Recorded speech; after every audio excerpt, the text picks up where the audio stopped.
Case की सुनवाई शुरू की जाए। मिलॉर्ड, मुलजिम भगत सिंह और मुलजिम बटुकेश्वर दत्त ने असेंबली हॉल में बम फेंककर और पिस्तौल से गोलियां चलाकर हॉल में मौजूद सर जॉर्ज सुसुटर और सर जॉन साइमन समेत तमाम असेंबली मेंबरान को जान से मारने की कोशिश की है। नहीं, ये सही नहीं है। हम पर ये इल्जाम सरासर गलत लगाया जा रहा है कि हमने किसी की जान लेने की कोशिश की। सच तो ये है कि हमने इस बात का ख्याल रखते हुए कि कोई जख्मी ना हो, बम सिर्फ खाली जगहों पर फेंके। हमने किसी पे गोलियां नहीं चलाई। हमारे पास कोई पिस्तौल थी ही नहीं, बल्कि हमने अपने आप को गिरफ्तार करवाया ताकि हम अंग्रेज हुकूमत को बेनकाब कर सके, इसके जुर्म हम पूरी दुनिया को दिखा सके। आपको अपना डिफेंस करने का चांस दिया जाएगा। Yes mister prosecutor. मिलॉर्ड, बम फेंकने के बाद मुलजिमान ने कुछ पर्चे भी फेंके जिन पर लिखा हुआ है loud voice has to be created to make deaf hear. और इनके बाद इन्होंने कुछ नारे भी लगाए, इनकलाब जिंदाबाद। ये नारा इस तरह से नहीं लगाया जाता, बल्कि इस तरह से लगाया जाता है, इनकलाब जिंदाबाद, इनकलाब जिंदाबाद, इनकलाब जिंदाबाद। ऑर्डर। मिलॉर्ड, मुलजिम पे लगाए हुए इल्जाम साबित करने के लिए मैं दो चश्मदीद गवाह पेश करना चाहूंगा। Permission granted. मेरे पहले गवाह है दिल्ली पुलिस के सार्जेंट टेरी। सार्जेंट टेरी, कटघरे में हाजिर हो।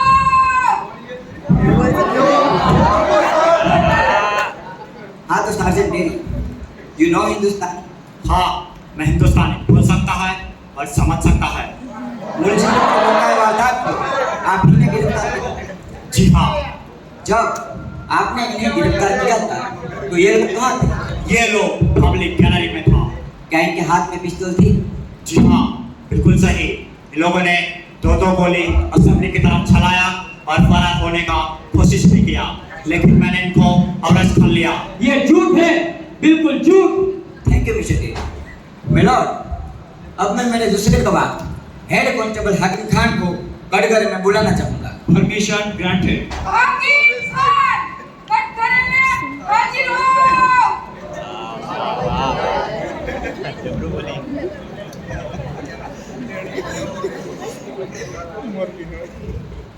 हाकिम खान, जब असेंबली हॉल में बम का धमाका हुआ उस वक्त आप कहाँ थे? हुजूर, मैं गेट पर पहरा दे रहा था। जैसे ही बम का धमाका हुआ, अंदर की ओर भागा। आपने वहाँ क्या देखा? हुजूर, भगत सिंह और बटुकेश्वर असेंबली पर गोलियां चला रहे थे। हम वहां भाग कर गए और वहां हमने उन्हें गिरफ्तार कर लिया। झूठ बोल रहे हो तुम। ना ही हमने गोलियां चलाई और ना ही हमने भागने की कोशिश की। ऑर्डर। आपका वकील कौन है? यस मिलॉर्ड, हेड कांस्टेबल हाकिम खान। जिस वक्त हॉल में बम का धमाका हुआ उस वक्त आप गेट पर ही थे ना? जी हाँ, मैं गेट पर पहरा दे रहा था। बम के धमाके और गोलियों की आवाज सुनने के बाद आप अंदर की तरफ भागे और वहीं आपने देखा कि ये लोग गोलियां चला रहे हैं। उधर क्या देख रहे हैं? मेरी तरफ देखिए और जवाब दीजिए। जब आप हॉल में दाखिल हुए तब ये लोग गोलियां चला रहे थे, हाँ या ना? जी हाँ। बाहर वाले गेट और अंदर वाले गेट का फासला कुछ 25 से 30 गज होगा, यानी 25 से 30 गज का दायरा तय करने के बाद जब आप हॉल में दाखिल हुए तब भी ये लोग गोलियां चला रहे थे? जी हाँ, तभी भी ये लोग गोलियां चला रहे थे। Point to be noted my lord, इन्होंने गोलियों की आवाज बाहर भी सुनी थी, यानी 25 से 30 गज का दायरा तय करने के बाद जब ये हॉल में दाखिल हुए तब भी मुलजिमान गोलियां चला रहे थे। अब मिलॉर्ड, दो गोलियां चलाने में कितना वक्त लगता है? जा सकते हैं आप मिलॉर्ड। अब मैं सार्जेंट टेरी से कुछ सवाल पूछना चाहूंगा। Permission granted. सार्जेंट टेरी, कटघरे में हाजिर हो। हाँ तो सार्जेंट टेरी, आपने अपने बयान में कहा है कि जब आपने भगत सिंह और बटुकेश्वर दत्त को गिरफ्तार किया उस वक्त उनके हाथ में ऐसा ही कुछ पिस्तौल था। करेक्ट साहब। और फिर उन्होंने दो गोलियां असेंबली की तरफ चलाई। क्या ये सही है? जी हाँ सार्जेंट टेरी, इस पिस्तौल में कितनी गोलियां थी? टू बी एग्जैक्ट 6 सात, यानी गिरफ्तारी के वक्त 4 गोलियां बाकी थी। मैं भी साहब, अगर ऐसा है सार्जेंट टेरी तो आप मिलने के ऑब्जेक्शन मिलोड, ये कैसा बेहुदा सवाल है? Objection such time. मिलॉर्ड, ये बेहुदा सवाल नहीं है। बोलिए सार्जेंट टेरी, आपने इन्हें कैसे गिरफ्तार किया? जब तक खत्म हो गई आप साहब। और आपको कैसे मालूम कि पिस्तौल में गोलियां खत्म हो चुकी है? I knew it. You don't know it. It's a lie. It's a blatant lie. आप झूठ बोल रहे हैं। जब पिस्तौल ही नहीं थी तो गोलियां होने का सवाल ही पैदा नहीं होता। इससे साफ जाहिर होता है मिलॉर्ड कि मेरे मुवक्किल पर जो इल्जाम लगाए गए वो सब बेबुनियाद हैं। इनका मकसद किसी की जान लेना नहीं था। आजादी इनका हक है और अपने हक के लिए लड़ना दुनिया के किसी भी कानून के मुताबिक जुर्म नहीं है। और अगर ऐसा है तो भगत सिंह और बटुकेश्वर दत्त ही नहीं, मैं भी मुजरिम हूँ। सारा हिंदुस्तान मुजरिम है। इंकलाब जिंदाबाद! इंकलाब जिंदाबाद! इंकलाब जिंदाबाद! Order order order.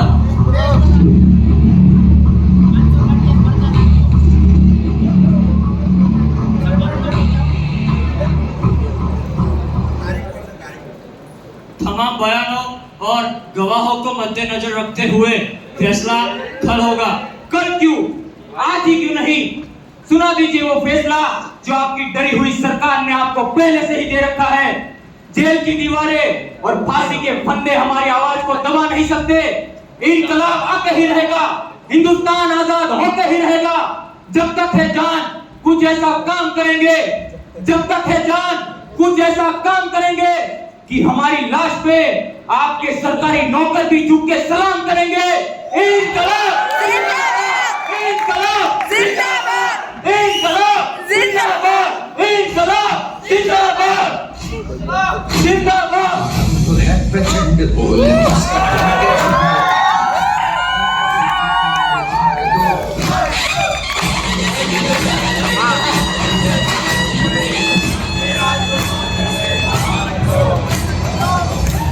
प्रचंड बोल मस्तकों के झुंड, आज जंग की घड़ी की तुम गुहार दो। मान भान शान या की जान का हो दान, आज धनुष के बाण पे उतार दो।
क्रांतिकारी चल खाना ले जल्दी कर। मैं ये खाना नहीं खाऊंगा क्यों भाई? क्योंकि ये खाना जिस तरह से बना, ये ऐसा ही खाना मिलता है और सभी लोग यही खाना खाते हैं। मैं ये खाना नहीं खाऊंगा।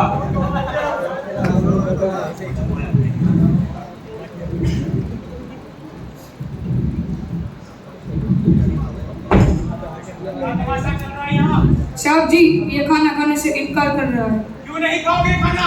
क्योंकि ये खाना इंसानों के लायक नहीं है।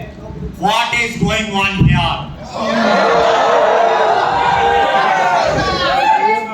Remind him that ये जेल है। And the jail is governed by law, and the law is same for everybody, sir. कहना क्या चाहते हो?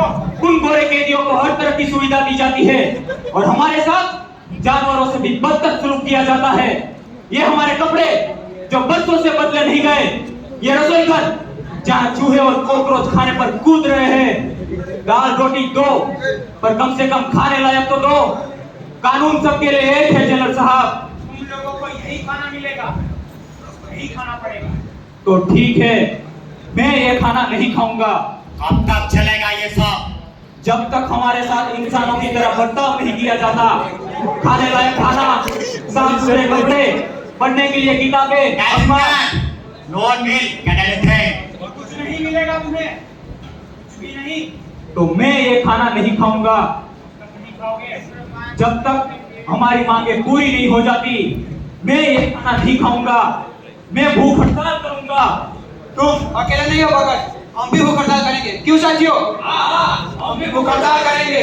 इनकलाब जिंदाबाद, इनकलाब जिंदाबाद। सुनिए सुनिए, देखिए, जोश और जल्दबाजी में कोई फैसला मत करिए। मैं जानता हूँ कि आप आजादी के दीवाने नहीं घबराते, लेकिन भूख मजबूत से मजबूत आदमी को भी तोड़ देती है। इसलिए आप लोग भूख हड़ताल पे मत जाइए, ये 1-2 दिन का मामला नहीं है।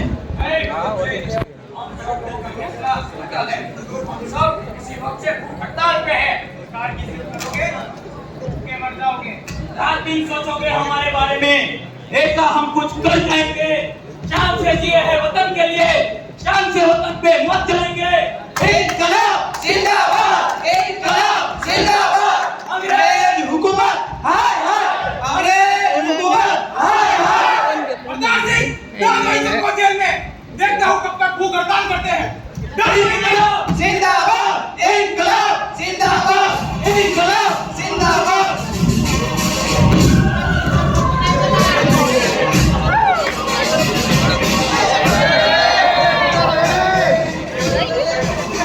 ये भूख हड़ताल तकरीबन 63 दिन तक चली और इसी दौरान एक क्रांतिकारी जतिन दास की मृत्यु भी हो गई।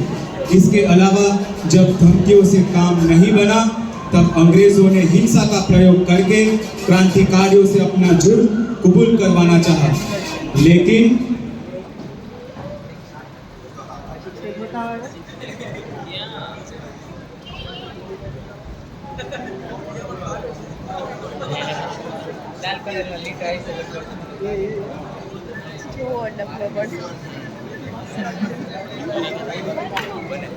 આપણે કરીએ તો કોઈ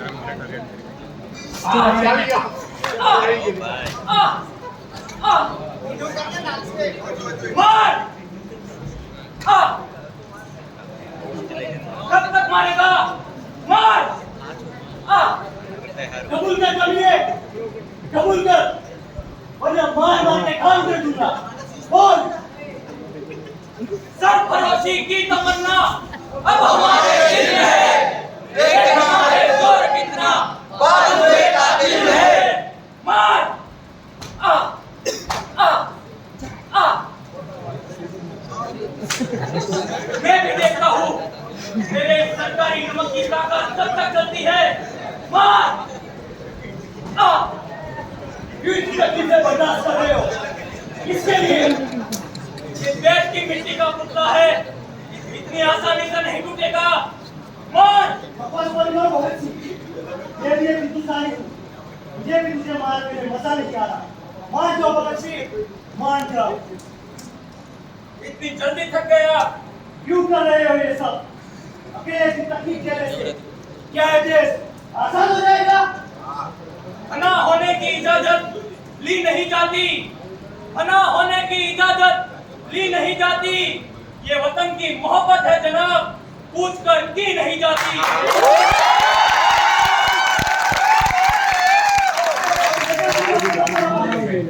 क्यों अपनी जान की परवाह नहीं करते? तुम्हारी जान की परवाह करने वाले दिन रात जेल के बाहर तुम्हारा इंतजार कर रहे हैं। माँ 6 महीने अपने दूध से हमारा पेट भरती है, लेकिन ये जमीन अगले 60 साल तक हमारा पेट भरती है। और आज ये मेरी माँ दूसरे लोगों के कब्जे में है, तो बताओ मैं कैसे बैठा रह सकता हूँ? अब तक जिसका खून न खोला वो खून नहीं, पानी है। जो वतन के काम ना आ सके वो बेकार जवानी है।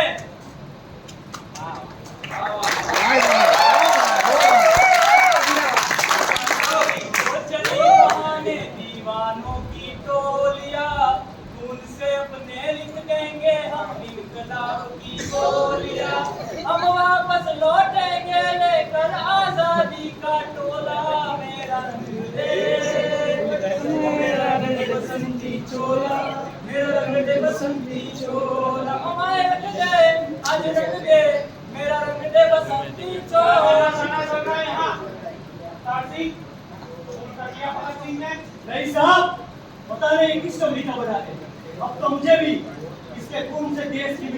दुश्मन ला रही है, जो मुझे अपनी तरफ खींच रही है।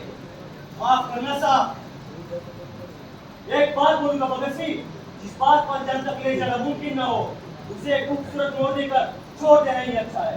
सरदार सिंह, सरदार सिंह, सरकारी नमक खाया है तुमने, ऐसा कैसे कर सकते हो? वापस आओ। साहब, क्या फायदा इस वर्दी का जो अपना गुरु ही गवा दे।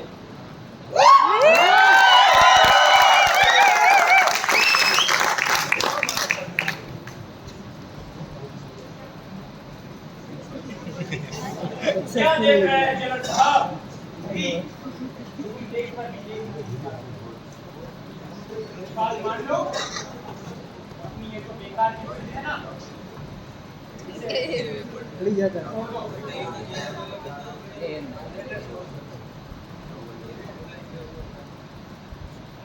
सुरासों पे जानिए जो लड़े वीर के है, पुरजा पुरजा कट मरे कभू ना चढ़े खेस। इन किताबी बातों से कुछ हासिल होने वाला नहीं है भगत सिंह। समझने की कोशिश करो, सरकारी गवाह बन जाओ, तुम्हारी सारी तकलीफें दूर हो जाएंगी। मैं वादा करता हूँ, जो तुम चाहोगे वो मिलेगा। मेरे देश को आजादी दे सकते हैं आप? जज्बात और जोश की उम्र ज्यादा नहीं हुआ करती।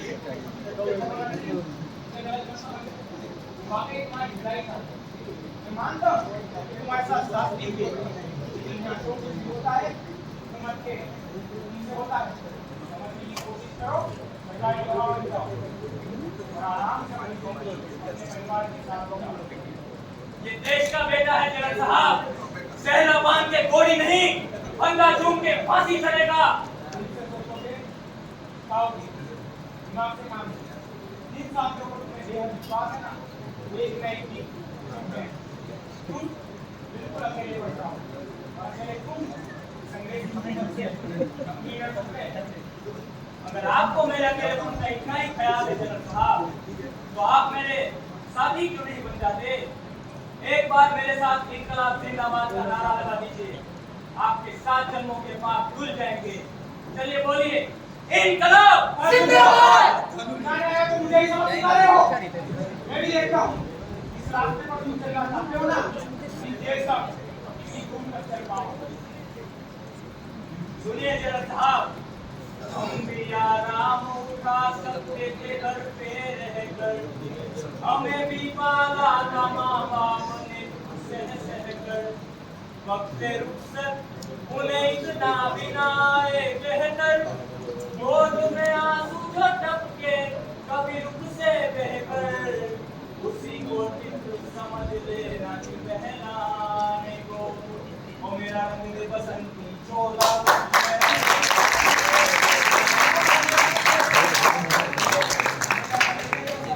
दे बसंती चोला, मेरा रंग दे बसंती चोला, मेरा रंग दे बसंती चोला, मेरा रंग दे बसंती। इतने अत्याचार सहने के बावजूद हमारे क्रांतिकारियों ने अपना सर नहीं झुकाया, लेकिन जय गोपाल वर्मा ने गद्दारी की और सरकारी गवाह बनकर उसने क्रांतिकारियों के खिलाफ गवाही दी। और इसी वजह से भगत सिंह, सुखदेव और राजगुरु को 24 मार्च की सुबह फांसी देने का फैसला सुनाया गया। लेकिन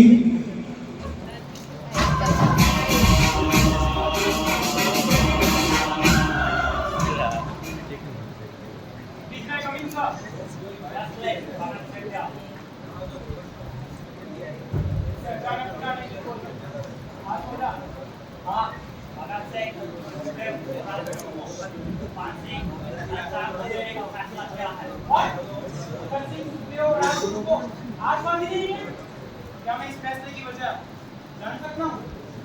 पूरा खंड आज रात भर जागने वाला है।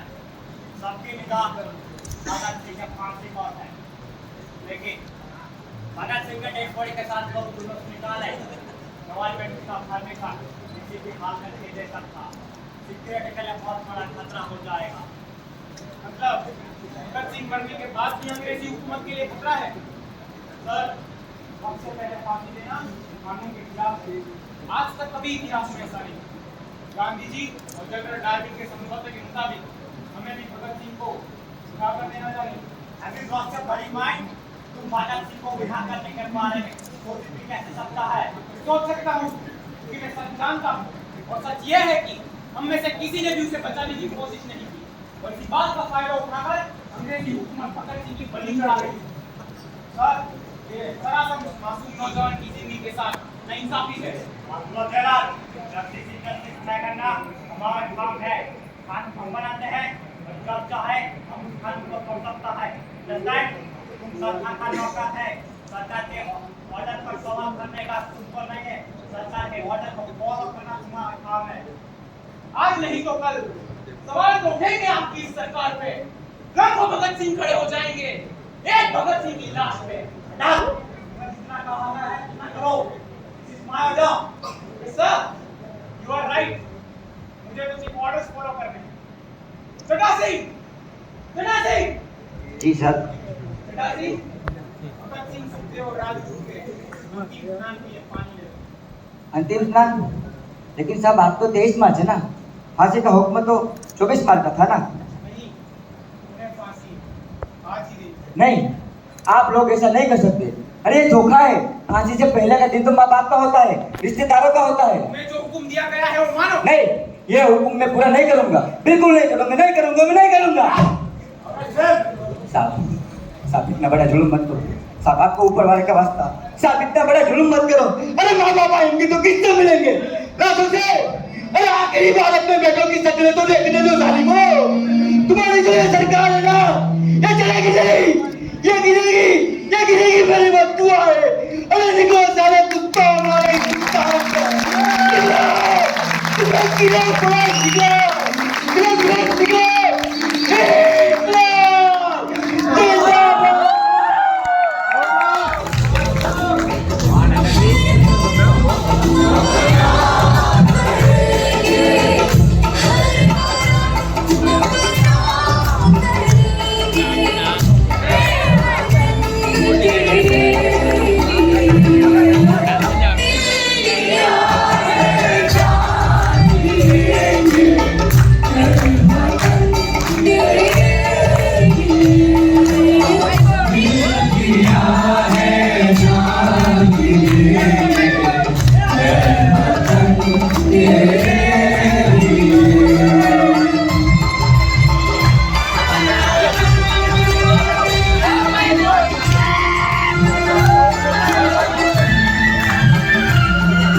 देखा था जिसको आज वही दिन आया है सूली के उस पार खड़ी है आने हमें बुलाया है आज मौत के पलड़े में जीवन को हमने तोला मेरा रंग दे मेरा रंग दे बसंती चोला मेरा रंग दे बसंती चोला आखिरी ख्वाहिश हमारी पहली और आखिरी ख्वाहिश को आप पूरी नहीं कर सकते जेलर साहब मुमकिन हो तो हमारे हाथ खोल दिए जाए हम यार लोग एक बार गले मिलना चाहते हैं फिर न जाने कब मिलना हो